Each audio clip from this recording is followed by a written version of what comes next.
como é que eu trabalharia esse texto, esse pequeno texto aí, né? Lógico, a gente sabe, enquanto professora, que a ênfase está no sa, na sílaba sa. Então, assim, ó, primeiro eu pediria para a criança observar a página. Eu diria, ó, observe a tarefa, observe o texto, observe essa página, observe essa imagem. O que temos aí? Quando eu falo o que temos aí nessa página, o que eu quero? Que a criança me mostre tudo o que ela sabe, ou seja, a zona de desenvolvimento real.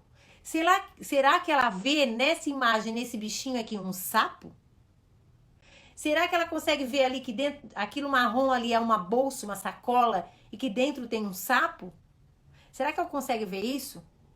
Eu tenho que saber, né? Por isso que eu peço para ela me mostrar tudo que tem ali. E mais, eu ainda digo, você sabe o nome desse desenho? E eu posso pontuar com a caneta, mostrando o sapo, mostrando a sacola, certo? Porque isso é importante. Então, nós temos que saber exatamente o que aquela criança sabe sobre essa tarefa. E aí, você pode dizer assim, então, temos aí o sapo, nós temos letras, a criança pode ver que tem letra, ela pode conhecer algumas letras dessa, até porque tem mãe que manda um relato para mim assim, meu filho tem deficiência intelectual, mas ele já sabe todo o alfabeto.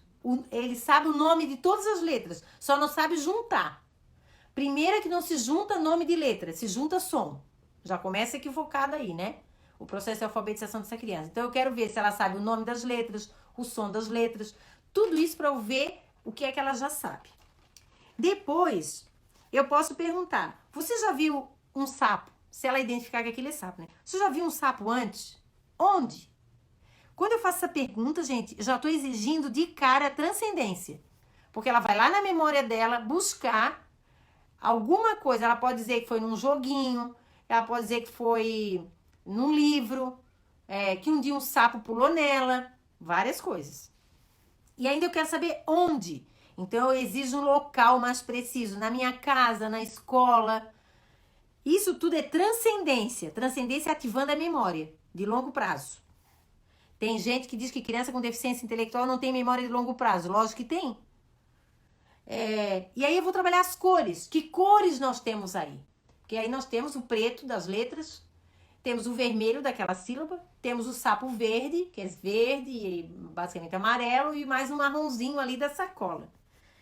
Ok. O que eu estou trabalhando nessa pergunta? Identificação. Identificação, importante. Agora eu vou transcender um pouco mais. Eu quero que a minha criança levante algumas hipóteses. E eu vou levantar algumas hipóteses para ela e eu quero que ela me confirme. Olha só, eu pergunto, este sapo está alegre ou triste? É uma provocação, né? Está alegre ou triste? Ela vai dizer, não, está alegre. Aí eu pergunto, por quê?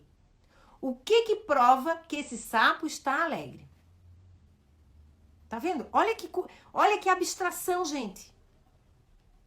Então, eu estou provocando cognitivamente essa criança de pensar.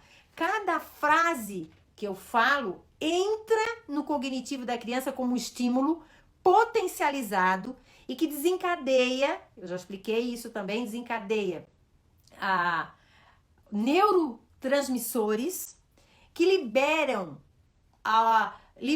substâncias químicas que ajudam as sinapses, ou seja, provocam as sinapses a entregar para o outro neurônio aquele estímulo potencializado. E aí eles constroem um caminho, né? Uma rede, uma rota neuronal, certo? Depois, ao lado do sapo, tem duas letras em vermelho. Você conhece essas letras? E se a criança diz que não, você pode apresentar as letras para ela. E dizer que essa letra tem um nome, a primeira letra é S e a segunda letra é A. Esses são os nomes dessas letras. Agora, essas letras também têm um som, que é S, A. Aí quando junto S com o A, o que a gente tem? Sa, de sapo. Aí eu pergunto quais são. o som, né? Taranã, taranã. E aí eu falo assim, olha, quando a gente junta esse som de s com o som de ya, dá sa. Isso te diz alguma coisa? Você conhece alguma palavra com este som? Você já falou alguma palavra com esse som? Isso tudo eu estou provocando a criança a pensar. Agora, aí assim, ó, eu faço toda essa exploração, né? Tudo até agora é porque eu quero que a criança tenha uma percepção clara e precisa. Beleza. Aí, eu vou dizer o seguinte para a criança. Olha, agora você já sabe esse som. Guarda aí, ó. Sa, sa. Beleza? Então, agora eu vou ler o que tem nesse texto para você. E você atentamente vai localizar esse som nas palavrinhas que eu vou ler. Olha só que difícil. É difícil. Eu tenho que pular, né, daquela ideia assim, ó. Circule o S e o A de cada sílaba dessa historinha. Eu não quero isso. Porque isso é perceptivo. Eu quero que ela associe o som. Porque a gente alfabetiza pela sonoridade das letras. E não pelo jeito que a letra é escrita. E a gente aprende a ler também pelo som. E não pelo nome da letra ou somente pela exposição direta, né? Da grafia. Então, assim, ó.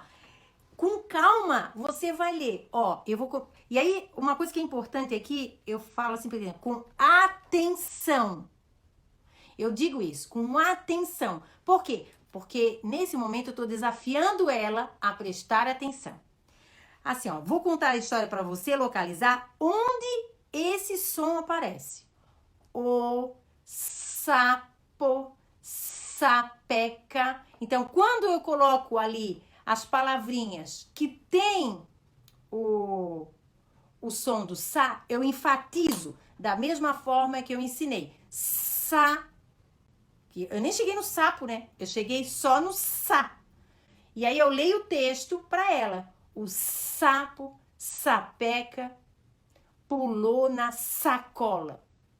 Então, quando eu faço isso, obviamente que vai entrar no ouvido da criança a ideia deste som. Após isso, eu falo para ela, olha, agora vamos lá no sapo e vamos ver que palavra é essa que está escrito aqui, porque nós temos algumas letras ali com sons específicos. O S, o A, o P e o O. Isso te diz alguma coisa? Novamente levantar a hipótese para a criança ver que ali tem uma palavra que é o nome do sapo. Então, gente, o que eu quero dizer com tudo isso para você? Saiam do perceptivo. Faça a criança pensar sobre a tarefa, certo? Porque isso é o mais importante. Porque assim, ó, se a criança não tiver esse mecanismo de pensar sobre, ela vai ter muita dificuldade de aprender, de se alfabetizar. Muita mesmo. Esse é um desafio para vocês, né? É um desafio. Eu sei assim, ó, muitas professoras já fazem dessa forma. Mas tem gente que não sabe fazer dessa forma. E tem que aprender.